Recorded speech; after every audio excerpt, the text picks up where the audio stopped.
At my college graduation, my parents clapped as I walked across the stage, but a week later, they sent an email demanding $3,500 for their trip to see me.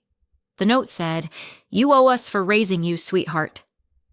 I didn't cry. I just sent a single dollar back with a letter of my own. I'm Amelia, 25, standing frozen in my tiny Seattle apartment, my phone glowing with an email from my mom, Linda. "You owe us $3,500 for our trip to your graduation, sweetheart," it reads, the words cold and sharp, not a hint of congratulations or pride. Just 4 days ago, I was on cloud 9, tears streaming down my face as I crossed the stage to grab my art degree, spotting James and Linda clapping in the stands. For a moment I thought, maybe after 2 years of barely talking, they finally saw me. Saw the real me, not the disappointment they always made me feel. I'd offered to cover their plane tickets, but Linda brushed it off with a laugh. "Don't be silly, Amelia. This is your day." Now, staring at that email, I realized it was all a setup, a way to chain me to them, to make me feel like I owed them my entire existence. Memories hit me like a cold wave. When I was 7, I'd spend every weekend sprawled on the living room floor, paint smearing my hands, creating pictures for them, bright flowers, wobbly houses, hoping for a smile, a hug, anything. "What a mess," Linda would say, barely glancing at my work before pointing to my room. "Go clean up, Amelia."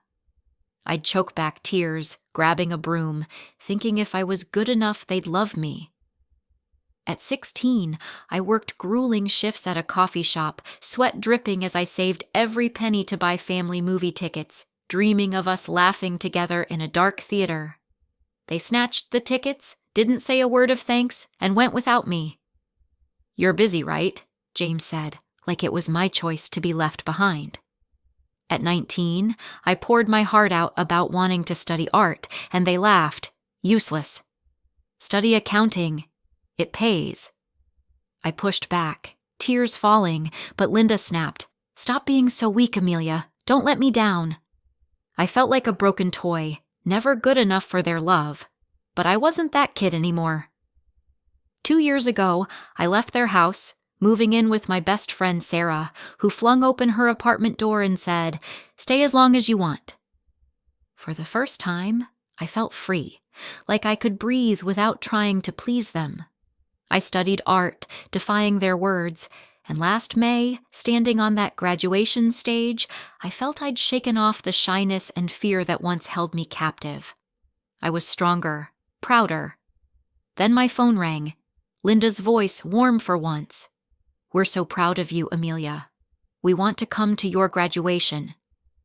I cried, not from pain, but from hope, thinking maybe the little girl who painted those pictures could finally be seen. I invited them, believing this was our chance to mend things. That $3,500 email shattered everything. "You owe us for raising you," Linda wrote, as if love came with a price tag. I stood there stunned, then furious, feeling like they'd stabbed me in the back. Therapy had taught me I wasn't the problem, that their cruelty wasn't my fault. I opened my laptop, hands shaking, and sent the $3,500 through my bank, adding a single dollar with a note, "For your loving care." Then I wrote a letter, short but razor sharp. I listed every hurt, the paintings they mocked, the movie tickets they ignored, the dreams they crushed, the weak label they slapped on me when I cried. I threw in a lie, saying I owned a thriving art gallery in Seattle, that I'd planned to gift them a luxury vacation, but not anymore. "You don't deserve it," I wrote, bolding the words like a battle cry. I hit send, turned off my phone, and felt an invisible weight lift from my heart, like a chain snapping. But as I pictured Linda outside my apartment demanding upbringing money I didn't have, I knew this was just the start. They had no idea they'd made their biggest mistake. My letter was like dropping a match in a room full of gasoline. I blocked my parents' numbers, hoping for some breathing room, but my phone lit up with texts from aunts, uncles, and cousins I hadn't heard from in years. "Selfish," one uncle snapped. "Ungrateful brat," A cousin texted, "How dare you disrespect your parents?" My chest tightened, and I sank onto my couch, the Seattle rain drumming against the window, each drop feeling like a jab. I tried to call Sarah, my best friend, the one who'd been my anchor since I left home at 19, but she was stuck in traffic across town. Then a text from Linda popped up. "We're coming to your apartment to talk. You owe us an explanation." My heart pounded like it was trying to break free. I paced, double-checking the locks, picturing her standing outside my door, her face calm but cold, like a landlord demanding overdue rent. When I opened my apartment door, there they were, James and Linda, sitting on my couch like they owned it. Linda's fingers grazed my bookshelf, as if checking for dust, her smile tight and fake. "It's all a misunderstanding, Amelia," she said, her voice dripping with false sweetness. They'd bought my lie about the art gallery, my made-up success. "We're so proud," James said, leaning forward, his eyes glinting like a shark smelling blood. "We want to invest in your gallery. $50,000 for a new exhibit?" My stomach twisted. My lie had backfired, turning me into a target. "I don't have a gallery," I said, keeping my voice steady. "I'm just a freelance artist." James chuckled. "Don't play coy." "We know you're rolling in it." They started snapping photos of my apartment, my sketchbooks, my coffee mugs, like they were building a dossier. Then Linda clutched her chest, gasping, "My heart!" I panicked, fumbling for my phone, my smartwatch recording as I called 911. Paramedics arrived, checked her, and said, "It's just anxiety."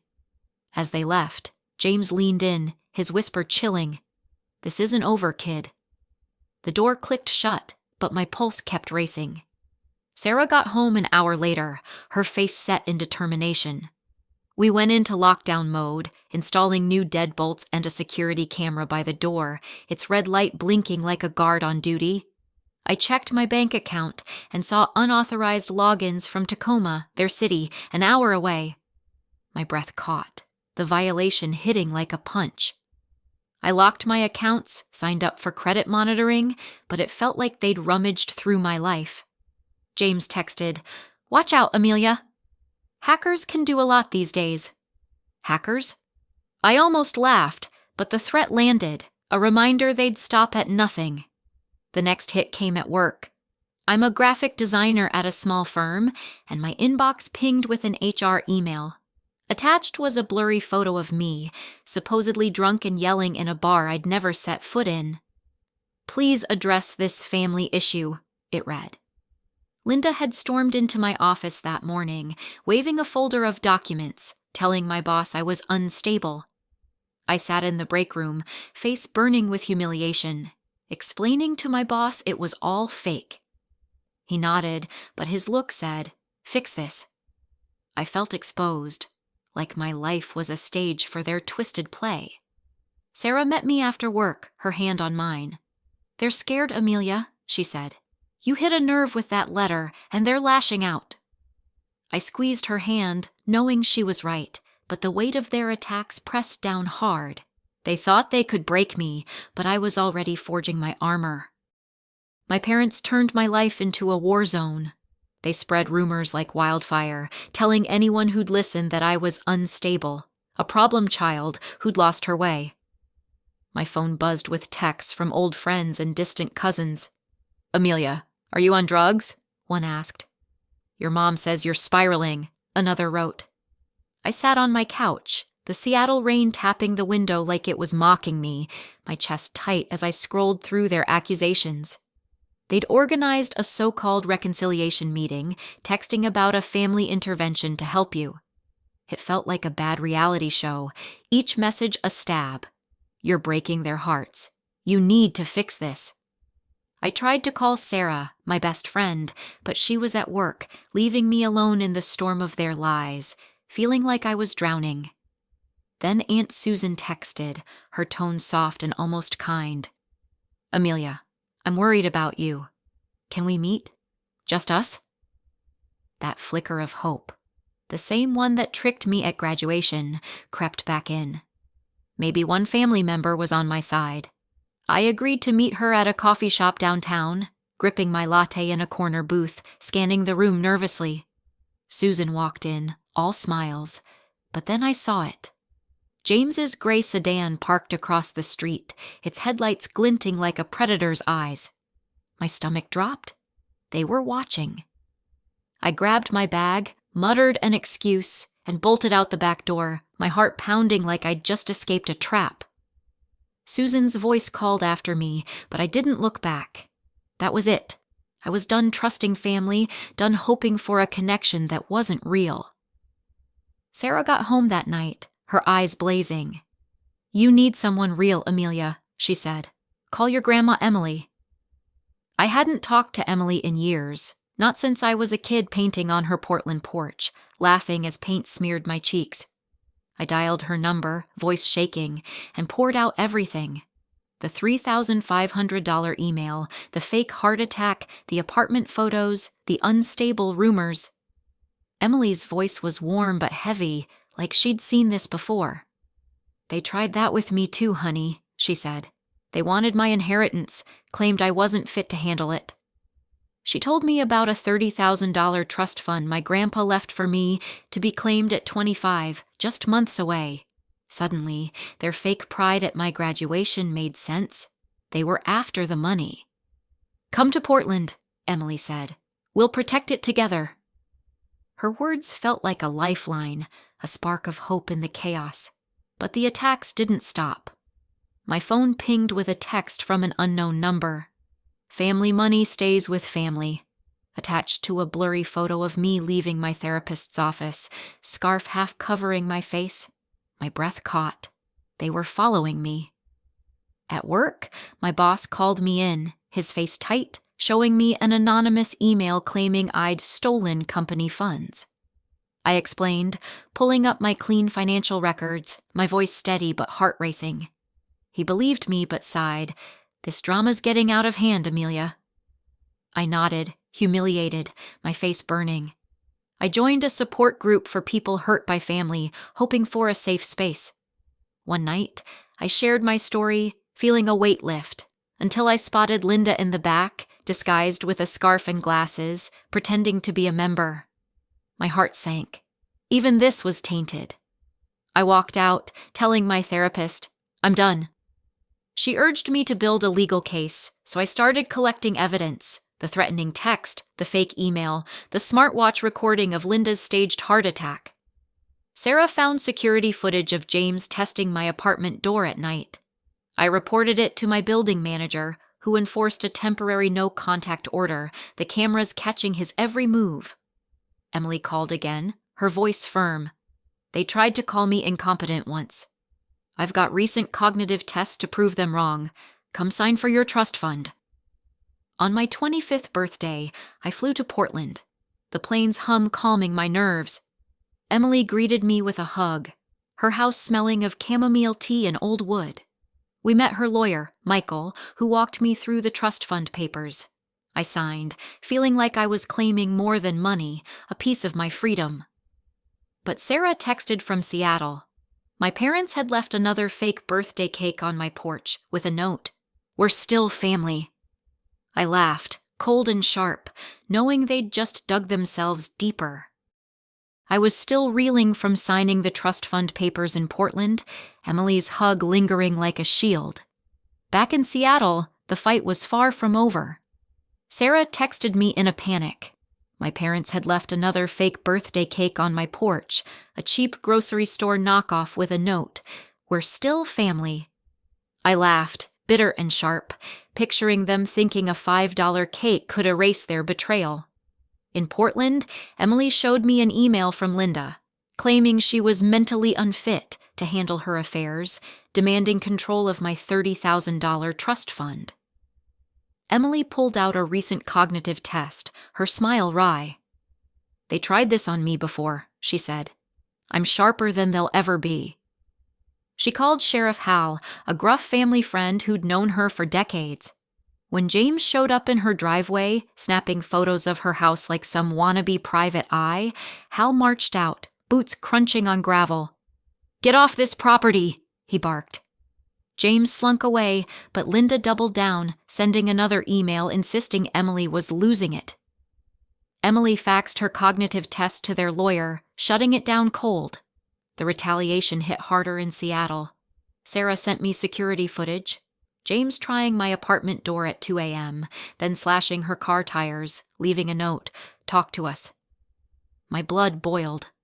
I sent an email to my parents' social circle, church friends, neighbors, cousins, attaching the video, the threatening texts, and the smartwatch recording of Linda's fake heart attack. I wrote, "This is who they really are." Some responded, stunned. "They asked me for money too," a neighbor said. "I didn't know they'd go this far," a cousin wrote. But Linda posted a sob story on Facebook about estranged parents betrayed by their ungrateful daughter, racking up likes from her book club. I rolled my eyes, tempted to comment, but stayed offline, my social media already disabled to keep them from tracking me. Aunt Susan emailed, pretending to care but slipping in a demand for a share of the family fund. I deleted it, her betrayal stinging like the rest. Their attacks grew bolder.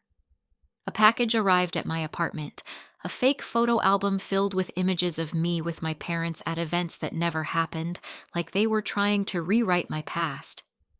I felt sick, their attempt to mess with my memories cutting deep. At my support group, I thought I'd found a safe space. But then I saw Linda in the back, disguised with a scarf and glasses, pretending to be a member. My heart sank. My last refuge was gone. I walked out, furious. At work, Linda showed up again, waving a folder labeled Amelia's Issues, telling my boss I was a liability. HR forwarded another anonymous email with a photoshopped image of me yelling at a coworker. Pure fiction. I sat in the meeting room, face burning, explaining it was fake, my hands clenched under the table. My boss sighed. "Sort this out, Amelia, or it's a problem." I nodded, seething inside. My therapist urged me to fight back legally, warning that suing could mean years of dealing with them. I wasn't ready for that, but I started building a case. Then I noticed my bookshelves slightly off, a window cracked open in my apartment. My pulse raced. Another break-in attempt. I reported it to the police, who found no forced entry, but then a letter arrived from a lawyer demanding $150,000 for educational support my parents claimed to have given me. I laughed, pulling out my scholarship records. Every cent of my tuition was mine. Sarah found more security footage of James lurking, which I sent to my parents' social circle. Friends who'd bought their lies texted apologies. "I'm so sorry. I was wrong." My therapist pushed me to send a cease and desist letter, but my parents kept up the pressure, organizing another reconciliation to force me to comply. Emily called, her voice steady. "We'll end this." Back in Portland, she held a family meeting where I presented my evidence, exposing a fake consultant my parents hired to manipulate relatives. Emily stood up, voice firm. "They've hurt Amelia her whole life, like they tried with me." Linda threatened, "You'll regret this, Mom." But Emily's resolve held. Their threats led to a temporary protective order. I used part of the trust fund to fix Sarah's car, upgrade Emily's security, and sketch plans for a gallery near her in Portland, feeling the first steps toward freedom. I was back in Seattle, the temporary protective order in place, but my parents were like a storm that wouldn't quit. They kept spreading lies, telling relatives I was on drugs, unstable, a danger to myself. My phone buzzed with texts from cousins. "Amelia, are you okay? Your mom said you're using." I laughed, bitter, the accusations piling up like bricks. Sarah, my rock, created a fake social media account to monitor their posts, catching Linda's latest sob story about my breakdown. I deleted my own accounts, cutting off their window into my life. They planned another intervention, sharing my apartment address with family as if they could force me to bend. I reported it to my building manager, who tightened the no-contact order. Our cameras caught James lurking again, tossing a rock at my mailbox, his face clear in the grainy footage. Friends who'd bought their reconciliation lie saw the video and texted apologies. "I'm so sorry. I didn't know." I saved every message, my evidence folder growing thicker. Uncle Robert called, his voice soft. "Amelia, let's talk. I just want to help." That old hope flickered, but I'd been burned before. I agreed to meet him at a cafe, my nerves on edge. Halfway through my coffee, I spotted Linda's car parked outside, its headlights glinting like a trap. I left without a word, heart racing, done with family lies. That moment sealed it. I couldn't trust anyone tied to them, not even Robert. I felt hunted, like prey in their game. Sarah hugged me that night, her voice firm. "You need Emily." I called my grandma Emily, spilling everything, the rumors, the fake cake, the slashed tires. Emily's voice was steady. "They did this to me after your grandpa died, claiming I was unfit for his money. Come to Portland." She revealed they'd been after my $30,000 trust fund for years, their fake love at my graduation just a ploy. "They tried to take my savings too," she said, her words heavy with shared pain. "We'll protect you." I agreed to visit, a spark of hope igniting. But the attacks kept coming. A text from an unknown number read, "Family money stays with family," with a photo of me leaving therapy, scarf over my face. My stomach dropped. They were stalking me. My therapist urged me to consider moving temporarily, but Sarah and I checked my car and phone. No trackers.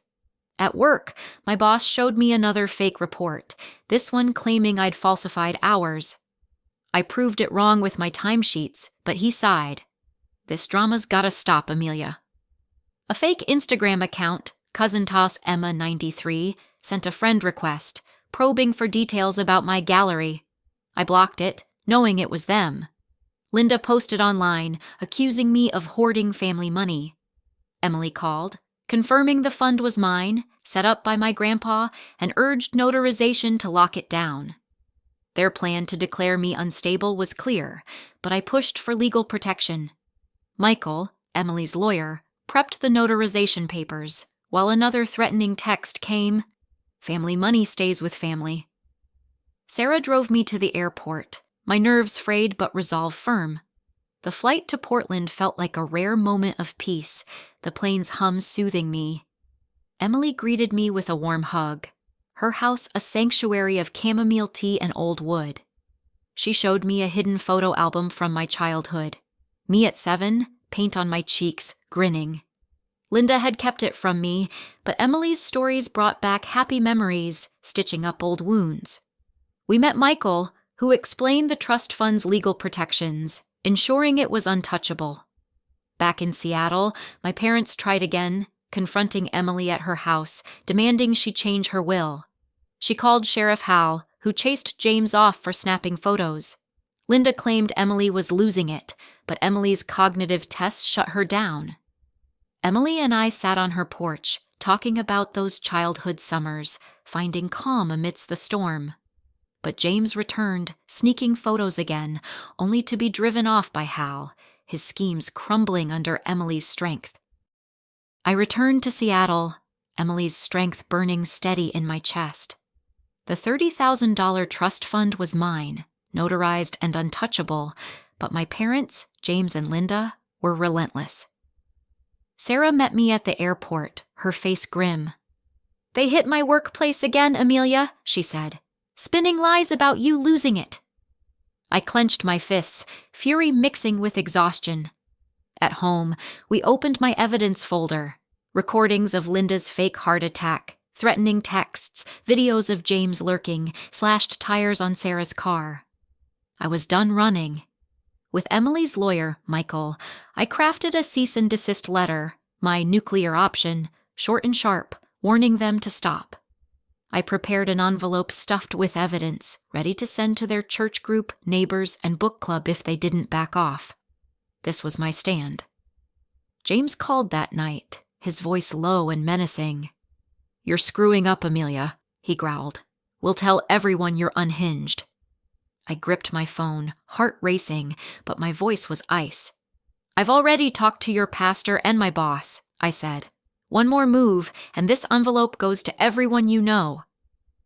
Silence, then a click. For 3 weeks, my phone was quiet. No texts, no calls. I almost believed they'd stopped. Then Sarah showed me her car. Another tire slashed, a jagged cut screaming revenge. "It's them," she said, eyes fierce. I emailed their social circle, church friends, cousins, neighbors, attaching the tire-slashing video and a timeline of their lies. Some replied, "I didn't know they were like this," a neighbor wrote. "They owe me $2,000, a cousin confessed. Linda posted a tearful Facebook rant about estranged parents betrayed by their ungrateful daughter, racking up likes from her knitting club. I smirked, keeping my social media dark. Aunt Ellen called, voice sugary. "Let's move on, Amelia," she said. "Share some of that trust fund to fix the family." I hung up, blocked her, my family shrinking to Sarah and Emily. Linda joined an online group, parents of estranged kids, whining about her tragic loss. Sarah sent me screenshots, each post more theatrical. They tried breaking into my apartment again. Cameras caught James prying at the lock. We installed a full security system, new cameras, heavy locks, like a fortress. A fake photo album arrived, filled with pictures of me with my parents at events that never happened, trying to twist my memories. I took it to therapy, where nightmares of Linda's cold smile haunted me. My therapist helped me separate truth from lies, and I added more cameras. I joined a support group, seeking solace, but spotted Linda in the back, disguised with a scarf and glasses. My safe space was gone. I walked out, furious. Told my therapist, "This is the final straw." I compiled a harassment list, tire slashing, break-ins, fake album, Linda's group stunt, and brought it to Emily in Portland. She called a family meeting, where I exposed a fake consultant my parents hired. Some relatives sided with them, others stayed silent. Emily stood up, voice trembling. "They've hurt Amelia her whole life, like they tried with me." Linda snapped, "You'll regret this, Mom." But Emily's tears drew us closer. My parents stormed Emily's house, snatching her phone, demanding she rewrite her will. I recorded James yelling, "She gets nothing!" Police dismissed it as a family spat, but a judge granted a permanent protective order. Emily moved in with me, her stories healing old wounds. James texted about a heart attack. I sent well wishes via Michael, documenting the lie. They backed off, Linda sulking in her group. My anger faded to pity. I used the $30,000 to fix Sarah's car, secure Emily's home, and plan a gallery in Portland. Looking at my old painting, I told my 7-year-old self, "It's not your fault." Sarah and Emily were my true family. Did I go too far? Tell me in the comments. And if you want more stories like this, hit subscribe.